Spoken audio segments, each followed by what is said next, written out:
Whenever I find out that somebody has been enhancement talent on the WWF, I want to know everything about it.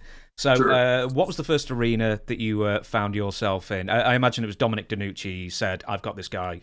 Here you go." Yes. Yeah, yeah. Dominic had a lot of contacts, like with Pat Patterson and things, and other guys up there. And he sent a van full of us up. Me, Mick Foley. There were like 5 or 6 of us. I think Tony Nardo.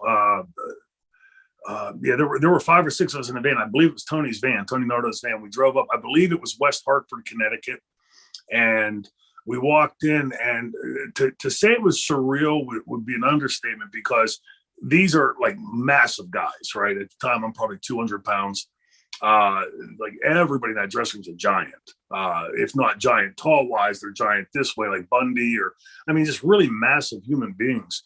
And you're sitting in the backstage area of a show you've grown up watching. It's sort of like being, somebody could pop you into Happy Days right now or something. It'd be, sort of surreal. And sitting, and it's a bit intimidating. The guys were fantastic. I worked that night with my first match was Randy Savage. My second match was Butch Reed. Jake Roberts was my third, and then my fourth match was Paul Orndorff. And I remember Randy coming to me. Now, we were taught by Dominic, keep your mouth shut, like never open your mouth, right? Look and hear and listen. Look, listen, and learn. And so he came up to me and he said, "Oh, so okay, what can you do?" And I said, "Well, whatever you need me to do, Randy." And he said, "No, like what? Give me some ideas." So I gave him. I started like down the list of moves that I was good at, and I got to like throw it. He said, "Okay, I got it," and he left. We go to the ring and we get in there, and he gives me a tiny bit, right, and gets the crowd a little popped, and gets on me, gets a seat, comes back and came up to me and just kept thanking me and thank you so much. That was great. Thank you. And kept doing it, like bowing to me, right, and. And I said, "Rin, that's not necessary." I said, I appreciate it. It's not necessary." He goes, "No, listen, kid." He said, "If you ever plan on having a career in this business, always thank the guy that put you over, because he's the guy allowing you to have that career." And, he was the top heel in the business at that time. And so, like, I consider myself fortunate of having had that experience, not just in the ring, but that experience backstage, because I've always remembered that, for the guys that work with me and put me over, that came right from Randy Savage.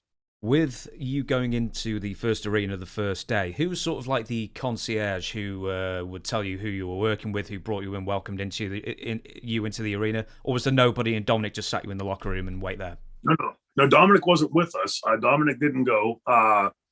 We got there. I went right to Pat Patterson, because I had been talking with Pat on the phone every couple months.